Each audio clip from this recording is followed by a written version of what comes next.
You ever feel like you're just surrounded by noise? This constant static that makes it hard to even think straight?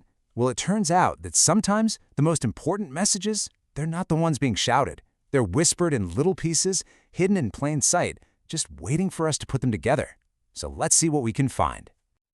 Okay, so here's what we're working with today.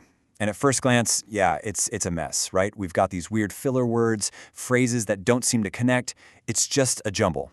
But what if, just what if, inside this chaos, there's a really powerful, coherent idea hiding? Think of it like a puzzle we're about to solve together. So that's the big question, isn't it? We're about to go on a little journey here, sifting through all that static to find the real signal. It's kind of like, linguistic archaeology. We're going to carefully brush away the dust and see what kind of treasure is lying underneath. All right, so where do we even begin?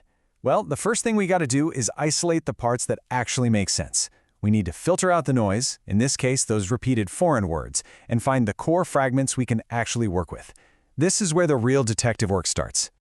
And boom, here's our very first clue. The phrase, life is the moment. Now, it's not finished, it kind of trails off, but it's powerful.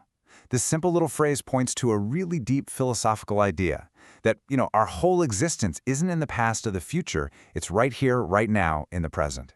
This is going to be the foundation for everything else. And here we go, our second key piece of the puzzle. Because one is loved. This immediately adds this really human, really personal layer to that first idea. So suddenly, we're not just talking about some abstract concept of time, we're talking about connection, about that fundamental human experience of receiving love. Okay, so we've got these two big pieces of the puzzle, one about life and one about love. Now comes the really cool part. Let's start connecting them and see what bigger picture starts to form. You can almost see the logic building here, step by step. Step 1, life is the moment. Got it. That's our anchor. Step 2, we learn that a huge part of that life is because one is loved. But what kind of love are we even talking about? Well, that leads us right to our third and final piece. And this is the real kicker, the final crucial piece. No reason is needed for loving. This isn't some kind of love you have to earn, or a love that comes with conditions. This is a statement about unconditional love, a love that doesn't need a justification or a because. It just is. And that completes the thought from our last fragment perfectly.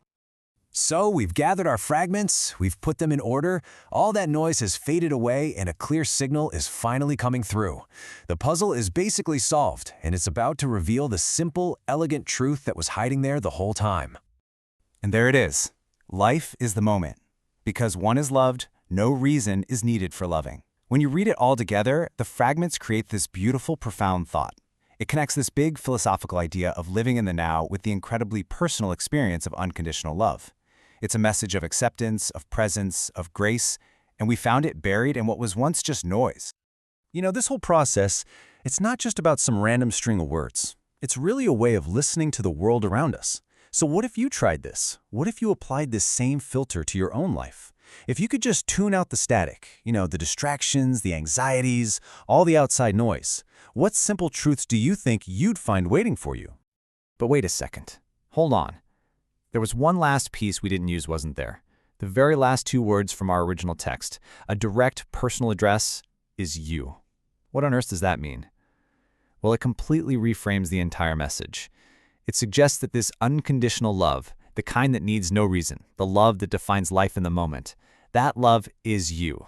It's not just something you get from the outside, but something you fundamentally are. Now that is something to think about.